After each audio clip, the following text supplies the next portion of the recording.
Troisième séquence concernant la création de tableaux. Nous allons voir dans cette séquence comment fusionner des cellules et arriver à l'inverse à faire du fractionnement. Alors dans l'exemple de ce tableau, on aimerait bien avoir trois notes pour chacune des matières. Je vais vous faire une première démonstration dans la colonne mathématique. Alors il existe plusieurs techniques, hein. La première serait d'abord de sélectionner les cellules concernées. Puis dans l'onglet Disposition, on va cliquer sur Fractionner. Donc à partir de là, vous allez avoir une fenêtre dans laquelle vous indiquez le nombre de colonnes que vous voulez obtenir. On va demander au total 3 colonnes et on va garder un nombre de lignes à 6. La case à cocher fusionner les cellules avant de fractionner va rester cochée, hein. De ce fait, Word va redéfinir dans la zone sélectionnée le nombre de cellules équivalent à 3 colonnes, 6 lignes, hein. Je vais vous montrer, on va valider OK. Voilà le résultat. Alors l'avantage de procéder ainsi, c'est que vous allez garder une uniformité au niveau des largeurs de colonnes, hein.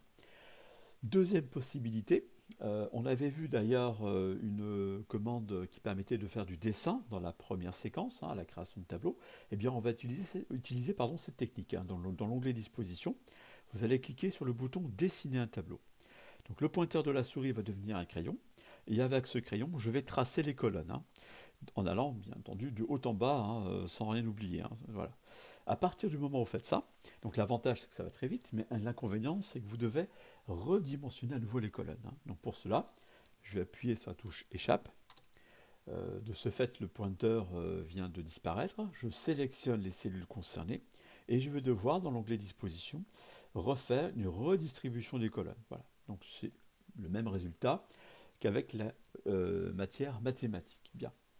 Alors, dans l'idée, si par exemple j'aurais souhaité faire ce traitement sur la totalité du tableau, eh bien, aucun souci, hein, puisque l'on va avoir pour chaque matière 3 notes. Je sélectionne la totalité des cellules pour toutes les matières.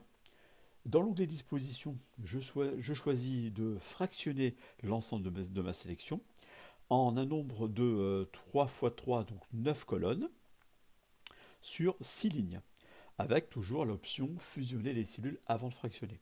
Donc de ce fait, la fraction va se répartir sur la totalité de la sélection, hein. Je valide OK, et voilà le résultat. Donc en une seule étape, on peut arriver à fractionner uniformément l'ensemble des cellules. Donc là, cela équivaut à quelques prérequis, hein. Il faut que le nombre de cellules à fractionner soit le même, hein, dans l'ensemble de chaque partie de tableau, ce qui est le cas dans cet exemple, hein. Bon, en revanche, si je devais revoir la dernière matière, admettons, hein, que pour le sport, il n'y aura que 2 notes à attribuer, je resélectionne cette partie, je retourne dans le bouton fractionner et je lui propose de disposer de 2 colonnes sur 6 lignes, voilà, en gardant l'option fusionner les cellules avant de fractionner. Donc je fais OK et voilà le résultat. Bien. Dorénavant, hein, les colonnes n'auront plus la même taille, hein, donc il faudra travailler séparément la taille des cellules, hein. Je ne pourrai pas demander de réattribuer uniformément la largeur des colonnes à l'ensemble du tableau, hein. Sinon, voilà ce que ça va produire comme effet, hein. Vous allez avoir des ruptures au niveau des cellules, puisque nous n'avons plus cette uniformité. Bien, donc je vais annuler cette commande, bien heureusement. Alors, dans l'idée, j'aurai besoin d'insérer donc une nouvelle colonne avant la première. Je vais me placer ici pour sélectionner la première rangée. Et puis, je vais utiliser ce bouton, hein, insérer une colonne à gauche. Voilà.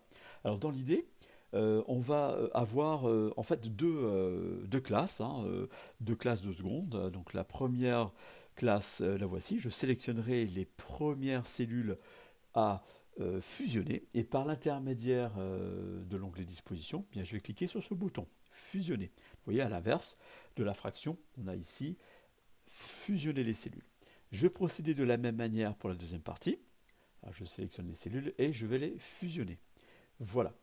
Alors, l'objectif à terme, c'est d'arriver à ce que dans mon tableau, je puisse avoir des colonnes ici à cheval sur 3 colonnes, hein, une matière qui correspond à 3 notes, et ici une partie de tableau qui correspond à la hauteur de 3 rangées. Voilà. Donc ça sera tout pour cette troisième séquence et on verra dans la séquence suivante comment remettre en forme l'ensemble des cellules avec notamment les alignements les marges dans les cellules, les retraits, bref, tout ce qui touche à la disposition des éléments dans les cellules. Donc à tout de suite.